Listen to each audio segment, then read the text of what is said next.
नमस्कार. उन्हाळ्याची सुट्टी लागली आहे. मुलांसाठी तर म्हणजे धमाल, मज्जा आणि मस्तीचे दिवस. पण पालकांसाठी मात्र एक मोठा प्रश्न उभा राहतो, बरोबर ना? की ह्या एवढ्या मोठ्या सुट्टीत मुलांना गुंतवून कसे ठेवायचं? चला तर मग आज आपण याच प्रश्नाचं उत्तर शोधूया. हे बघा, किती खरं आहे हे. सुट्टी लागली रे लागली की मुलांच्या हातात मोबाईल किंवा समोर टीव्ही. आणि थोड्याच वेळात तिसरा मित्र हजर, तो म्हणजे कंटाळा.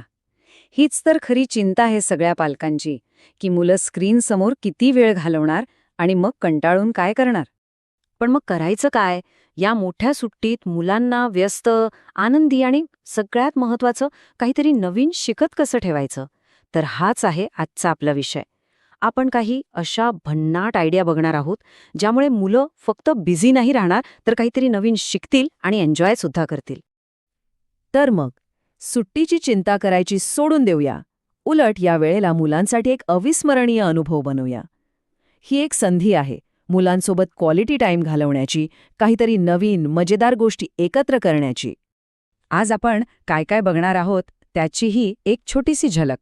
सगळ्यात आधी घरातच करता येण्यासारखे काही सायन्स एक्सपेरिमेंट्स. मग काही नवीन स्किल्स शिकूया. त्यानंतर मुलांच्या कल्पनेला पंख लावण्यासाठी वाचन आणि खेळ. आणि शेवटी या सुट्टीच्या गोड आठवणी कशा तयार करायच्या हे पाहूया. चला तर सुरू करूया. आपला पहिला टॉपिक आहे घरातच विज्ञान प्रयोग. आणि सगळ्यात भारी गोष्ट म्हणजे ह्यासाठी काही खास सामान आणायची गरज नाहीये. आपल्या किचनमधल्याच वस्तूंमधून आपण विज्ञानाची जादू बघणार आहोत. चला तर मग आपला पहिला प्रयोग आहे मॅजिक रेनबो. नावाप्रमाणेच हा एक जादुई इंद्रधनुष्याचा प्रयोग आहे. दिसायला तर खूपच सुंदर आणि करायला एकदम सोपा. यासाठी आपल्याला काय काय लागेल? अगदी साध्या गोष्टी आहेत. एक किचन रोल, आपले नेहमीचे स्केच पेन किंवा फेल्टिप पेन, पाण्याच्या 2 वाट्या आणि एक पेपर क्लिप. बस, आहे की नाही सगळं घरातच? आता करायचं काय ते बघूया. सगळ्यात आधी किचन रोलला असा इंद्रधनुष्याच्या आकारात कापून घ्या. मग त्याची दोन्ही टोकं वेगवेगळ्या रंगांनी साधारण 2-3 सेंटीमीटरपर्यंत रंगवा. आता ही दोन्ही टोकं पाण्याच्या वाटीत अगदी हलकेच बुडवायची. आणि आता फक्त गंमत बघा. रंग हळूहळू कागदावर वर चढताना दिसतील. हे बघा किती मस्त दिसते. सुरुवातीला फक्त टोकांना रंग होता आणि आता बघा पाणी वर चढल्यामुळे बघता बघता पूर्ण कागदावर एक सुंदर इंद्रधनुष्य तयार झालंय. आहे की नाही कमाल?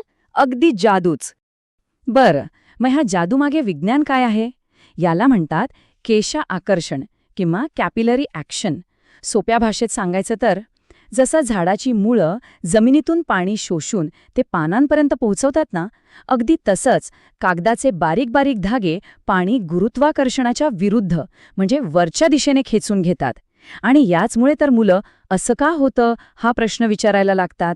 त्यांची चौकस बुद्धी वाढते, जी खूप महत्वाची आहे. चला, आता बघूया पुढचा एकदम धमाकेदार प्रयोग. लिंबाचा ज्वालामुखी.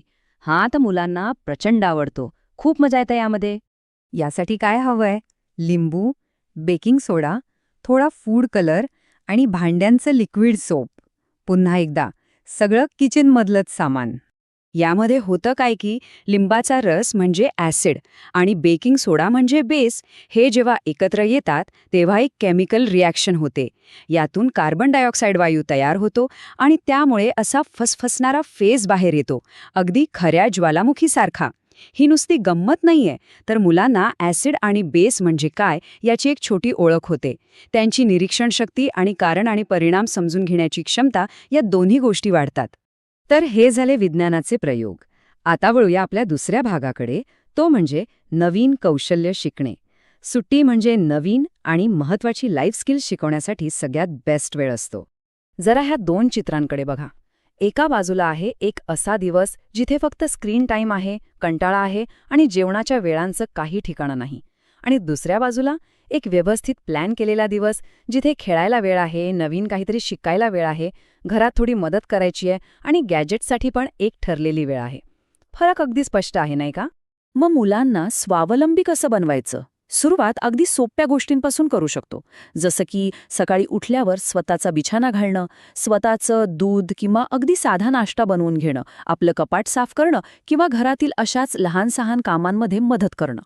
ह्या मागचा उद्देश फक्त काम करून घेणं नाहीये, हे लक्षात घ्या.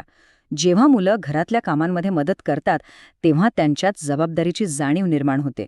त्यांना हे कळायला लागतं की आपण ह्या कुटुंबाचा एक महत्त्वाचा भाग आहोत आणि आपलंही काहीतरी योगदान आहे. ही भावना त्यांचा आत्मविश्वास वाढवण्यासाठी खूप खूप महत्त्वाची असते.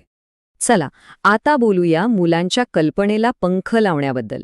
आपला तिसरा विभाग आहे वाचन आणि खेळाबद्दल, कारण मुलांची कल्पनाशक्ती आणि सर्जनशीलता वाढवण्यासाठी हे 2 सर्वोत्तम मार्ग आहेत. सुट्टीत मुलांचं वाचन थांबू नये यासाठी एक मस्त आयडिया आहे. समर रीडिंग चॅलेंज, म्हणजे एक प्रकारचं उन्हाळी वाचन आव्हान. यामुळे होतं काय की मुलांना वाचनाची गोडी लागते आणि त्यांचं ज्ञानही वाढत राहतं. आता हे चॅलेंज मजेशीर कसं बनवायचं, काही सोप्या टिप्स आहेत. एक क्लिअर टार्गेट ठेवा, जसं की या सुट्टीत 10 पुस्तकं वाचायची. वाचनाला खेळाची जोड द्या. रीडिंग बिंगोसारखा एखादा गेम तयार करा. त्यांना वेगवेगळ्या प्रकारची पुस्तकं निवडायला लावा आणि सगळ्यात महत्त्वाचं, त्यांनी वाचलेल्या पुस्तकांवर त्यांच्याशी मनसोक्त गप्पा मारा. आणि हो, घरात एक छोटासा शांत रीडिंग कॉर्नर नक्की तयार करा. आणि हेच तर आहे सगळ्यात सुंदर.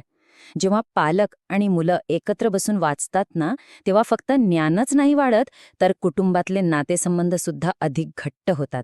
हा एकत्र घालवलेला वेळ खरंच खूप मौल्यवान आहे. वाचनाला अजून एक गंमतशीर ट्विस्ट देता येतो. घरीच एक छोटंसं थिएटर कॅम्प भरवा.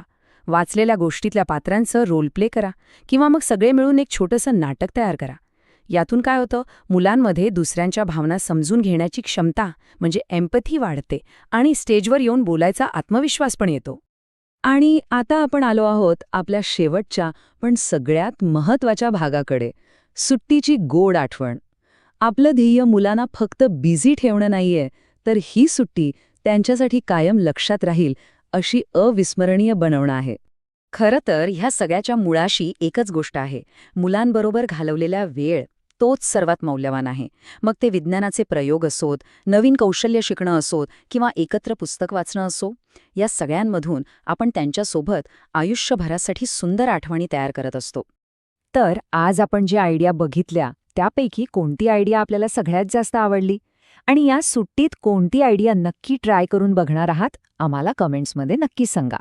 पालकत्वाशी संबंधित अशाच आणखी उपयुक्त टिप्ससाठी आमचं यूट्यूब चॅनलला सबस्क्राईब करायला विसरू नका. पुन्हा भेटूया पुढच्या वेळी एका नवीन विषयासह. धन्यवाद.